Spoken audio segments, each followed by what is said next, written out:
Lara runs across the yard giggling, her hair a brushstroke streak. No, I'm dreaming.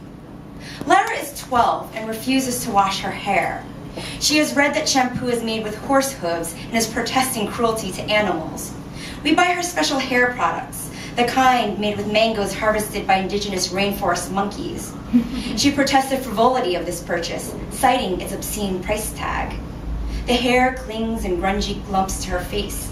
It looks perpetually wet.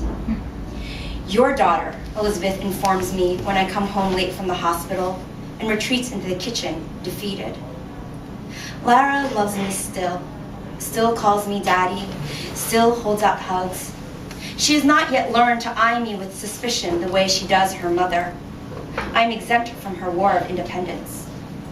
How many lives did you save today? She wants to know. She always wants to know. 2, I say, leaving out the one who died with my palm still cupped over her heart. I think of the letters about the one I received today. I want to bite back my words. You should join Doctor Without Borders, she says, and pecks me on the cheek. But I'm not a hero, I want to tell her. I want to repeat this to everybody, to the ones that come to me with their complaints, their short breaths and burning chests, to the ones who hope that I will fix their mistakes. Their hearts flutter inside their rib cages. Free me of this pain, doctor, they say. They want so much of me.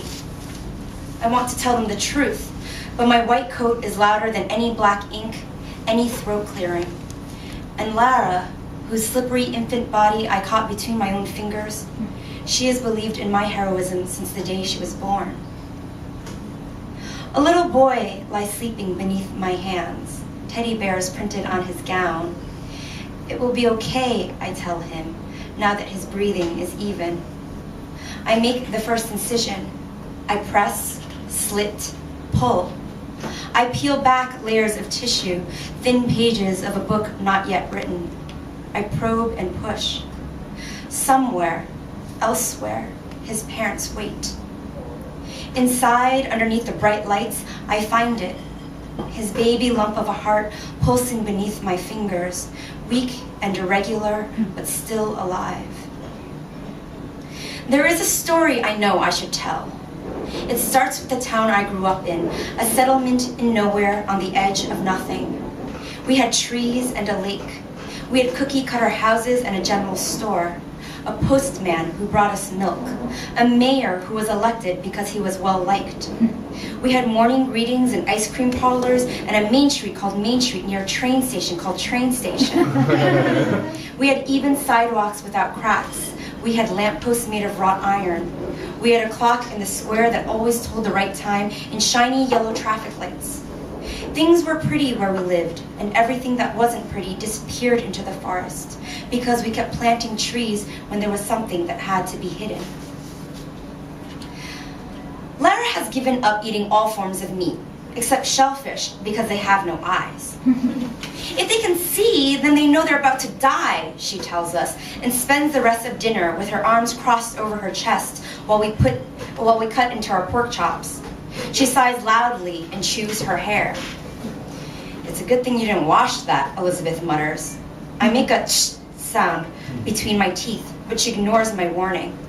All that grease will fatten you up now that you're starving yourself. Lara throws her mother a scathing look. At least I'm not a murderer, she shouts before stomping upstairs to her bedroom. Why? I start, but Elizabeth cuts me off. You're never home. You don't know. A man my age, maybe older. His family sits beside him in the room.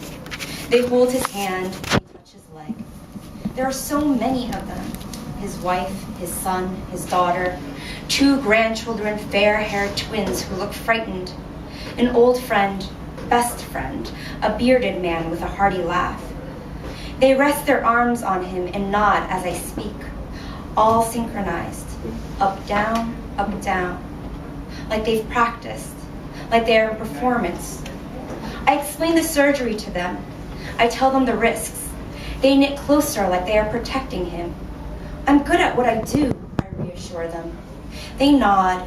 They say they know. They want to believe. They have to believe. Together they will chase the risks from the room. Together they will save him. I cut him open. His arteries look like the shower drain. First, do no harm. Sometimes at night when I'm sleepless, my mind will fill with images of my wife and daughter, their eyes brimming with boundless adoration. They are sweet and beautiful, my Lara and Elizabeth. And yet the vision stirs dread in me. I fear that my very presence will be the thing that breaks them. In our perfect town was a perfect a girl named Vera who loved to dance. She was descended from a line of Russian ballerinas, her mother the owner of the ballet studio in town. By day, Vera's mother taught young girls in pink leotards to plie. By night, she trained her daughter to be precise and graceful. Vera could be recognized from blocks away. Where she went, she danced. Where she danced, people smiled and gave her corridor. When she wasn't dancing, she still seemed like she was dancing. She walked with deliberateness, her every step resonating with intention. She glided, floated. Once I bent down to look at her soles, checking for a layer of air beneath them. She was a girl I'd known all my life and never thought much of. But then, after the summer I turned 17, I came back to school and suddenly she was perfect. Elizabeth calls me at work, furious. Lara has gone crazy, she says. She has emptied the fridge and pantry of all meat products. She called it purging the house of evil. I tell Elizabeth to calm down. I tell her this is a phase. She turns on me, accuses me of being too soft on Lara. Why do I always come out looking like the bad guy, she asks. This is not a question I can answer without endangering myself. I would have failed out of college. Every day of classes was like the day before. The world bled around me. I tumbled through it on mute. People blurred, their names, faces, facts, fictions, all mingling and interchanging. I was a freshman than all the rest, not some pimply 18-year-old, but worn at 20, back from a war everybody had hated. My mother called. I would not pick up. She wrote me letters. I ignored most of them. One said only, "Are you alive?" To which I responded, "No." I listed myself pre-med for no other reason than that it was an outdated dream. Years ago, some other version of me had wanted to be a doctor. I followed through on this as if I were paying tribute to a fallen brother. But it was all the same to me, all of it. Lectures about things that didn't matter, theories like air. A man stood up there, sometimes a woman, slides whirring like a Ferris wheel, chalk smearing across the blankness of green. And then one day, I stood in the lab gutting a pig, and a girl with a crooked smile asked me for a pen. Elizabeth, she wrote on the top of her page, then pushed it slightly between us so I could see. Pre-med sounds strange, doesn't it? Like premeditated. But what exactly is being premeditated, and who is doing the premeditating? What was I supposed to do with that first letter? Tell me, what would you have done? She wanted to see me, but I had a family. Have a family. I did the thing anyone would have done. I ignored it. I love to watch Vera dance on the banks of the lake, her hair wet, moisture threading down her body. Her pirouettes rained outwards. When she arched and reached out to the sky behind her, I dreamt she was a mermaid. Dancing is about the line of your body, she once told me. Not choppy little segments, but a fluid line, one that you imagine stretches to infinity. We swam the lake's cool waters during the weekends of a waning Indian summer. In the winter, we'll go skating, she said one day, on this lake. I nodded. I didn't know how to skate. Another time, tell me a story. I don't know any, I told her. Make one up. I don't know how, I said. Don't you ever just think about being somebody else, she asked. No, I said. You do? Always, she said. Why else dance? The only story I could come up with was the one I thought was true, where a boy loved a girl for the rest of his life and would do anything to keep her happy.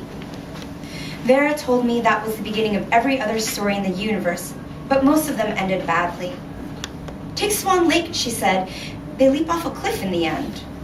Tragedies are overrated, I told her. She laughed and did a jeté back into the water.